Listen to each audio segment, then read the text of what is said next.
Hello! You're watching the Canadian Bagel, and today we have another of the Understanding Politics series. Today, what is socialism? Before I begin, I'd like to shout out all my channel members. I appreciate the support you guys give the channel, make things like this possible. But with no further ado, let us begin. Socialism is a political philosophy that emerged in the decades after the Napoleonic Wars. It's an evolution of liberalism, taking the key axioms of it and then taking them to their logical conclusion. So socialists are not liberals, and liberals are not socialists, but socialism emerges from liberalism. Now, the key things that cause socialism to emerge are, first, the Industrial Revolution. Let's see this one. Sorry about that. The Industrial Revolution really starts kicking off around the Napoleonic Wars. So the 1780s, 1800s, early 1800s, and by the mid-1840s is fully underway, full breadth. The population is dramatically urbanizing, and a lot of the social bonds and a lot of the social norms of the past were falling apart. Whereas pre-French Revolution, back during the full bridled strides of the Ancien regime, the average person was a peasant subsistent farmer. They may or may not also have been a serf. But by the 1840s, while most people were still subsistence farming, there was a rapid decline in how much people were partaking in farming because of innovations that made farming more efficient, needing less labor, but also a lot of innovations coming out in cities with factories and all that was making it more appealing to work in a factory or in the city in various commercial jobs, service sector jobs. And what the big consequence of this is it breaks down the old feudal regime. Now, not every single country got rid of feudalism at the same time, and not everyone was quite as dramatic as in France. So the French Revolution was not strictly about feudalism. It was a major factor in it. And this was replaced heavily with urban wage labor, as opposed to feudal obligation and duties. And this leads into what was supposed to be the next slide, but it was the first one. The breakdown of social bonds. Now, with the aftermath of the French Revolution and the Industrial Revolution, the safety nets and setup of the Ancien regime was gone. The trifecta of God, tradition, and family mutually supporting each other in a comfortable sphere or comfortable triangle had broken with the French Revolution and especially with the Industrial Revolution. Specifically, the Industrial Revolution and the French Revolution really made tradition fall apart. Now, I have all three of these X'd out, but the real big pillar here that really falls apart is tradition more than the other two. And with the fall apart of tradition, especially traditional manorial lifestyles and manorial communities, replacing this with more and more and more general urban environment, really alienated people. A lot of traditional support structures that existed beforehand were gone. A lot of the elites of the early Industrial Revolution were no longer following the old aristocratic noblesse oblige, and instead were the very stereotypical, more robber baron type, so that is a little overblown, but they were more the robber baron types and not as concerned about the individual well-being of their workers. And the state at the time had not really done anything to change anything about this. So a lot of the safety nets that had existed in the aristocratic manorial system were no longer there. And this led to some benefits. The economy could grow faster. A lot of innovations occurred because labor was broken up and freed up, in a sense. A lot of time-saving innovations came through during this time period. But this really dissolved a lot of the traditional bonds in society and put a lot of pressure on the family and particularly the individual, making it very difficult. And in some cases, the quality of life dramatically worsened, at least at first, in this time period. Now, by the end of the time period, by the turn of the 20th century, that has changed, but socialism arises during the height of this breakdown, before the elites of society started adapting, because a lot of the reason why the robber baron types did not act like the aristocrats of old is they were living in the world, in their brain, of the aristocracy still. Because most of these robber baron types were merchants who were, quote unquote, second class before. They weren't even first estate in the French system. They were third estate members. So they're not used to being in a situation where they had to pick up a lot of the obligations and duties of the aristocracy, because in a sense they became the closest thing to an aristocracy. They themselves were not literally aristocrats, but they were in the position of privilege and power in society that they had to pick up some of those duties. And the state also hadn't really stepped in yet. By the end of the turn of the 20th century, that starts changing. But again, this is the peak. And then I forgot to put the label on this one. Then we come to this series of theoreticians. Now, I'm not going to list all the works because a lot of these guys were very prolific writers. They wrote quite a bit. And there's more than just these four that I have on screen here. There's just oodles. You can look into this. These are four of, I think, the ones that are most important to the rise of socialism in the 1840s. If you start looking at later, and you want to look at when socialism really started taking over as a major force in the early 20th century with people like Lenin or Mao Zedong or any other leaders or influential people, they all are relevant to understanding the story, but we're really talking about the origins and the initial motivation. Like, for example, in the liberal video, I could have talked about Rawlsianism and stuff like that, but that's in later revolutions. This is like the core initial thinkers.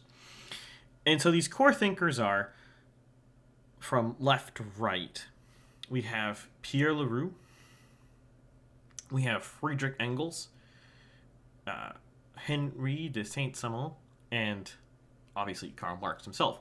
Now, I'm not going to go through all the different works they wrote, but just know that these are four of the original, quote-unquote, socialist thinkers.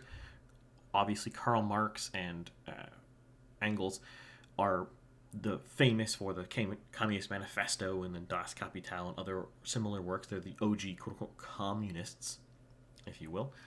Whereas Leroux and de Saint-Simon are more the utopian socialist style.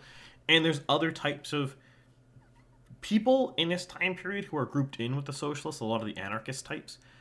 And you see them in the Spanish Civil War.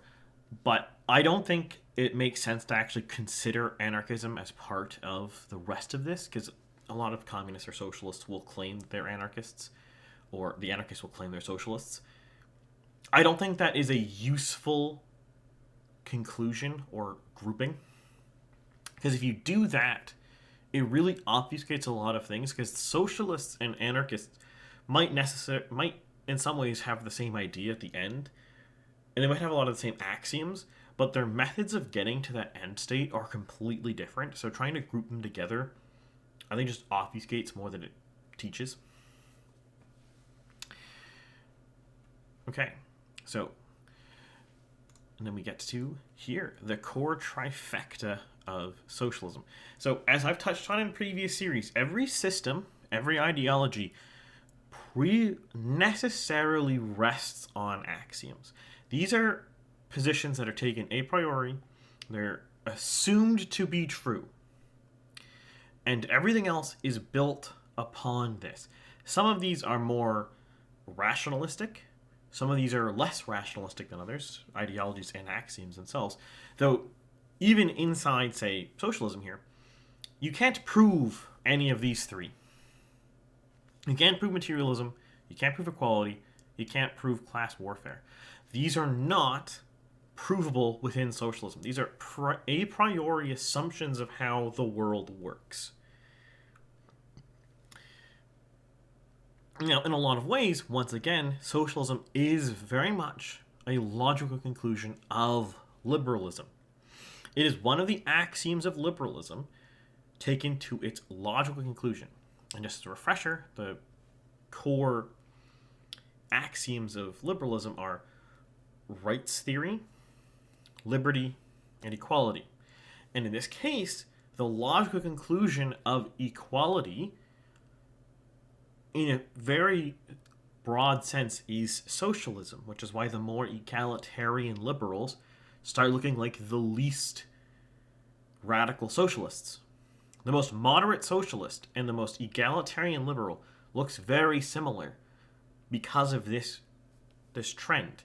You could, in a sense, unroll both these ideologies into one very long string, but I do not think that is very accurate either.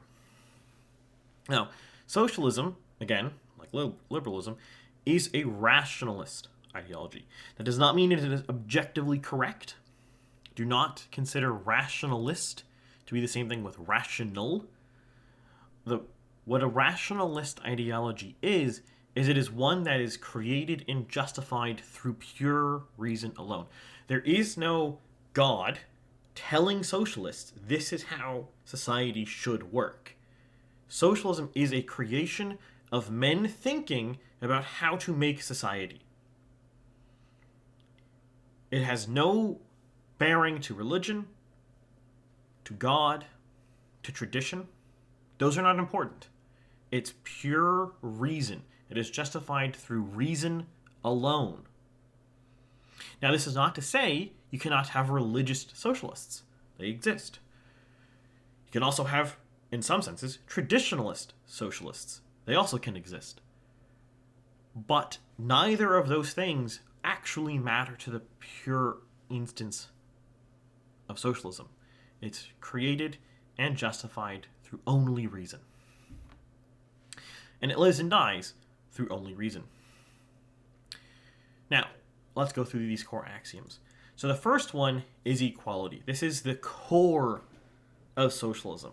If you were to take anything from this video, equality is the thing to take. Nothing else about socialism matters more. It is the core of socialism. Now, what does a socialist consider equality to be? Well, it's the idea that all men are completely equal, whereas a liberal was all men are created equal. The socialist means that they are equal. That inequality in itself is intrinsically wrong. The ideal society would have no inequality to it.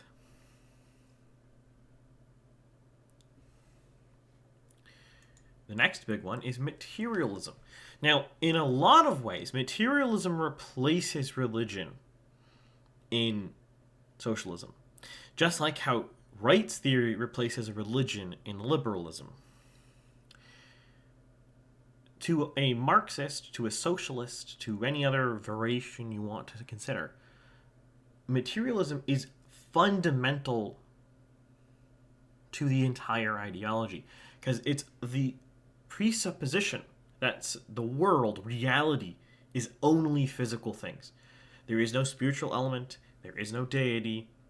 That's why most socialists tend to be atheistic, especially if you look at actually socialist regimes in history. Most of them are atheistic. Again, some are religious, but most are not. And this core element cannot be separated as well. It is very, very important. It's not actually that big for building the other parts per se.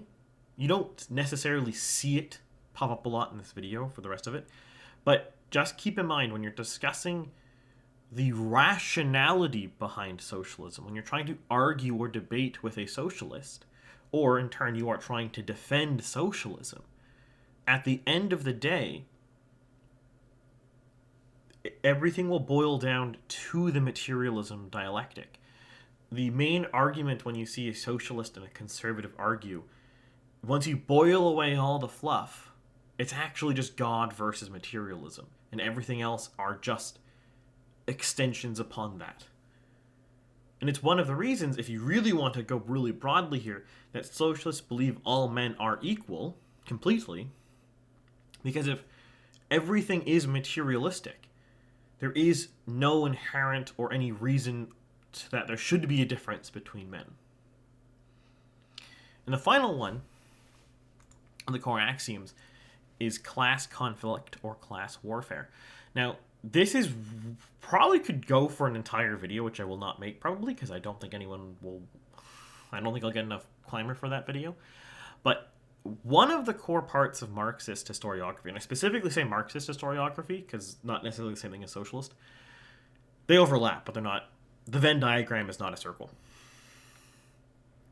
Is that society is composed of different classes, and these classes are competing with each other. And that this is an inherent part of classes. There is no construction of society where the classes are in harmony. They are all fighting each other. And specifically, the French Revolution, because this plays really big into Marxist thought, is the bourgeoisie rising up against the feudal aristocracy in a class war to replace it and put the bourgeoisie on top by getting rid of the aristocrats. And the logical conclusion from Marx is that the people, the proletariat, need to do the same thing against the bourgeoisie to become the new top, if you will. And by new top, at this point, it would level the playing field because there'll be no more top because the proletariat are taking out the final top of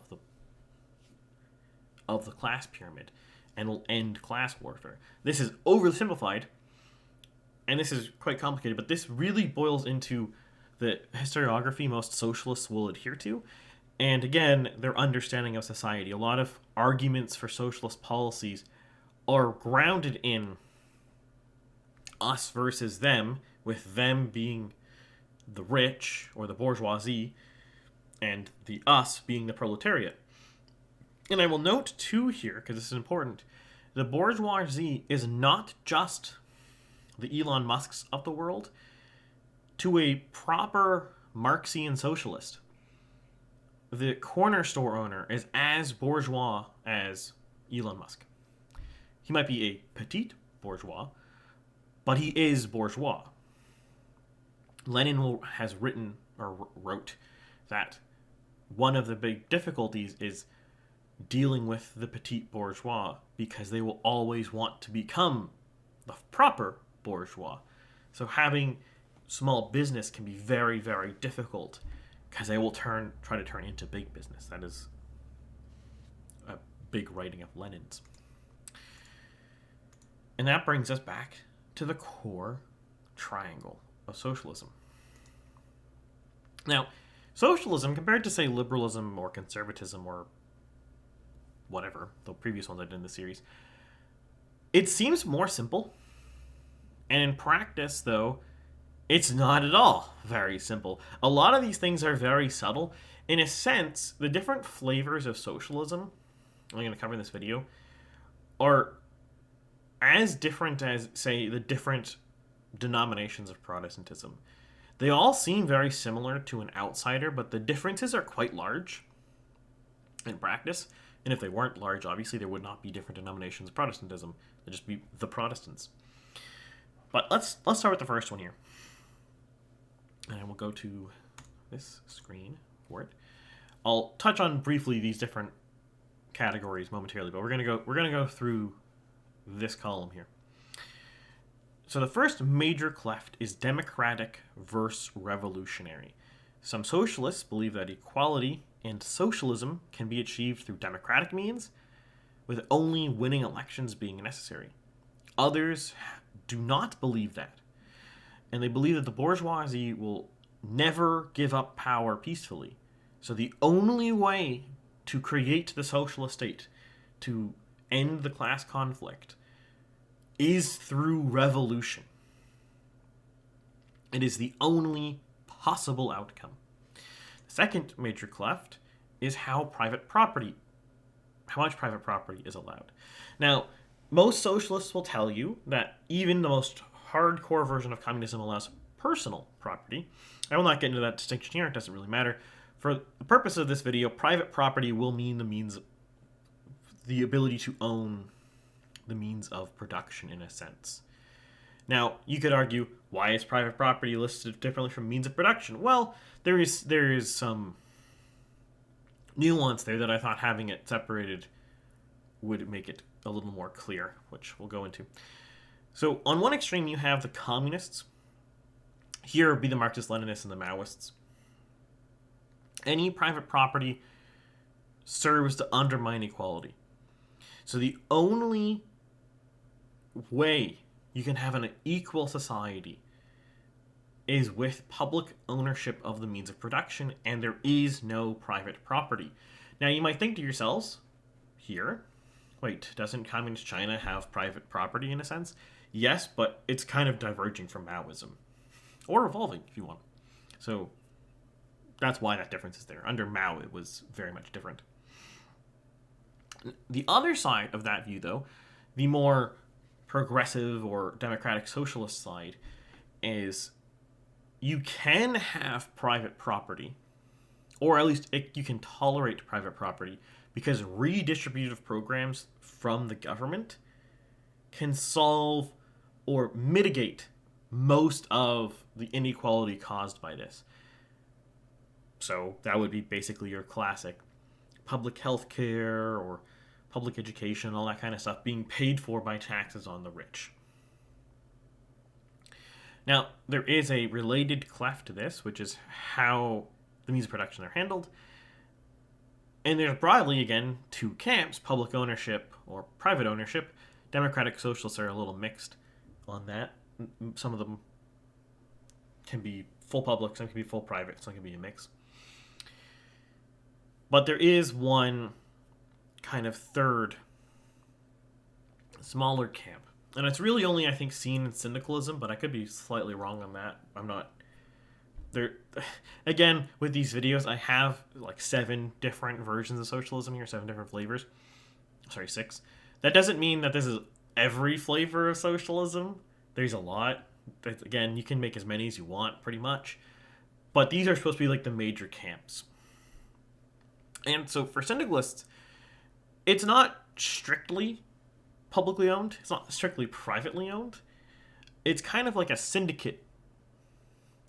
It's almost like that's where the name came from. So for those not super familiar, syndicalism is this idea that society should be built from trade unions outwards. So the trade union either collectively owns the company, or it's like a cooperative ownership structure kind of thing. So in really broad strokes, because again, this is not a video on specifically syndicalism, I don't want to get bogged down too much, but in very broad strokes, syndicalism is this idea that the people should own the business they're working at. There should be no boss and worker. Everyone should be boss. Everyone should be worker, in a sense. The third major cleft here is the nature of equality. There's a lot of nuances in this category, but we're going to simplify it into 2 main streams of thought, with a sort of a third. The first one is the Leninist line from each according to his ability, to each according to his needs, which in layman terms means equality of effort. So the amount of resources you put in is how much you're getting out. So if you work really hard, do a lot of work, you're going to get slightly more than the person who does less. But you're going to get proportionally rewarded for your effort. So this would mean, in practice, the doctor is not going to get rewarded more than, say, the miner for how much effort they put in. If the doctor's working 40 hours a week and the miner's working 40 hours a week, they're going to get roughly similar resources out from it. There might be some distinction and some differences in the Marxist-Leninist state or some other one of these, depending on the specificities. Like if something is really rare, like a very rare skill, it might get slightly more compensated as a necessary evil. But the goal is, from that Leninist standpoint, the effort and ability put in equalizes an output. So if you put 5 shares of ability, you put 2 shares, I get 5 shares of the output. Now the contrasting view, and it's kind of more marginalized these days. I don't really think there's many socialists in 2024 who really hold on to this anymore. There's not a lot of true Maoists left, or other various flavors that are kind of in that camp. But this is that there should be true and total equality. So there's no unequal treatment in society at all. So everyone should get paid essentially the same kind of thing. There shouldn't be differences. It's pretty rare these days, but it did used to be more common in the past. And the final one, this is kind of a third one, because progressivism is that kind of weird point where it's a little liberal, but also a little socialist, so it's not super clear. But it's the equality of outcome, though it's slightly different. It's that two people who make similar choices should get similar outcomes. That's that belief, though. So if we both go to the same school, we both work the same both go work in get the same degree, we work in the same field, we should get the same outcome, kind of thing. And that's definitely the more progressive view, because the progressives are almost liberals in a sense. They're not quite, but they're almost kind of liberals. And then we get to these 3 more less important axes. Now they're still important, that's why they're on the chart, but they're not as important. And the third one is the least important these days, but it could be important again someday in the future. First one is nationalism versus internationalism. Can socialism be implemented in one country, or does a global revolution need to occur for it to work? Now, this was the famous dialectic between Stalin and Trotsky, i.e. socialism in one country versus global revolution. In that particular case, Stalin won out for various unrelated reasons. But across here, it kind of depends. Most socialists want to be internationalist, except Maoists, but that's not always practicable or possible. So some socialists are less willing to do that. Your very classic syndicalists or even proper socialists can oftentimes be quite nationalistic as a necessary evil. I would not say syndicalism or socialism is necessarily nationalistic, but socialists can be nationalistic if that is the necessary thing required to preserve the socialist state, as it's sort of a tool to an end. But as soon as they get to the global socialism, they would discard it. But until they get there, it might be a useful tool. That's not necessarily coming across all socialists, or democratic socialists, or syndicalists, but some do hold that maxim. Again, that's Stalin's maxim, that you need to have a proper functioning single socialist country and then expand that where you can have the global revolution. And the second one is centralization versus decentralization. Basically, how much centralized power should the state have? And this really breaks down really two camps, obviously centralized or decentralized, with progressives and democratic socialists. Some have either side of that gap. But pretty much most proper socialists are centralized in that until socialism is fully implemented, they want to have a strong government to do this. Syndicalism is a little different. It's also the least proper socialism as listed here. It's still socialistic, but it's not as much. It's kind of the black sheep of this six. And that's a very decentralized version of socialism, in that the leadership and government should be done at the syndicate level. There should not really be this overarching socialist state. Now, again, some syndicalists might compromise on this as a means to an end to get to global socialism or global syndicalism, but until it gets there, once it gets there, the goal would be that everything is just run through the trade unions, in a sense. And the final one is collectivization.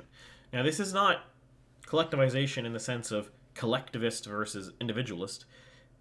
This genuinely just means, should you collectivize the farming? Should you collectivize industries together? Should you take all of the sewing machines and put them in one company or one factory kind of thing?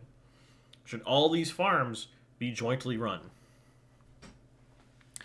Now, progressives and syndicalists are not collectivizing per se. Syndicalists especially, again, it's a little complicated, but the idea is that the trade union, i.e. the syndicate, runs it. You're not merging syndicates together per se. Socialists and democratic socialists usually are pro collectivizing, but they don't want to force it to happen. They think it's just a morally good thing to collectivize the agriculture, for example. But they wouldn't force that, usually. Whereas the Marxist-Leninists and the Maoists, again, this historically quite famously happened in all of those countries, they forcibly collectivized all of these things, regardless of the outcome or the costs, and most of the time it came with a very high human cost. If you look at, say, the Holodomor or the famines caused by Maoists in China.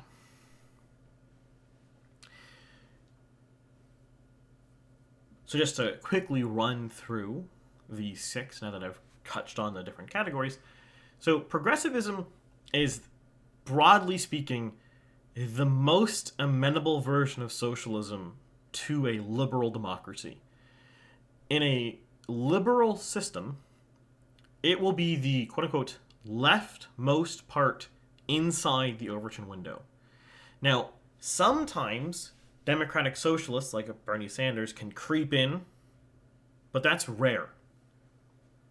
Most of the time, your quote-unquote extreme left, who actually have political influence or political office or media, will be a progressive and not anything more socialist than that. Now, some European countries, this can be a little different because they have, obviously, different Overton windows. France, for example, has more proper socialists than, say, the US. But in a broad sense, you could say France is actually less of a liberal democracy than the US is. That does not mean France is not democratic, it just means it's less liberal in a broad sense. Democratic socialism is really the maximum of we should be socialists, fully socialistic, as much as we can. But we have to go there through democracy. We should not revolt. We should not have revolution. We should win elections and get there as necessary. And this means that it's more willing to compromise on things like means of production and, say, nationalism or, say, centralization than socialism as a means to an end. The democratic socialist, in its end state, wants to be the socialist, but the democratic socialist recognizes that you can't usually go straight from capitalism to socialism. So it is an incremental process to the democratic socialist. Meanwhile, the socialist wants to go fast. They want to win an election, and they want to nationalize the industries. They want to ban private property. They're going to go real hard, real fast, and they don't care about incrementalism. Syndicalism, again, as I just touched on before, is the group that basically it's a growth of trade unionism. It's the logical conclusion of maximalist trade unionism. That's not enough to do its own video on because it's pretty niche. But basically, the trade unions eat the private industries and they become one. There is no car industry and the car trades union. That is one union. That is one entity. It is the car manufacturing union. They make cars. It hires people to make cars. It's the same entity. The Marxist-Leninist is the, roughly speaking, the end state of the Soviet bloc and post-Soviet bloc states. If you want to know how Marxist-Leninism works, just look at how the Soviet Union worked. Look at how Communist Poland worked, or East Germany, or Czechoslovakia. Those are going to be your closest case studies for Marxist-Leninism. They're the easiest ones to look at. And then for Maoism, just look at Communist China when Mao Zedong was in charge. As soon as he ceases to be in charge, though, China starts changing quite dramatically, and Deng Xiaoping and obviously nowadays Xi Jinping act very differently. They're not actually in this Maoist valve anymore. I'm not even entirely certain if I would put Xi Jinping in the socialism sphere, but we'll get into that in a future video, maybe. With that, I bid you guys adieu. I apologize for being late on this one. It was just the luck of the draw. I was busy. And let me know if you liked the video. And with that, I'll see you guys next year, or early January. Bye.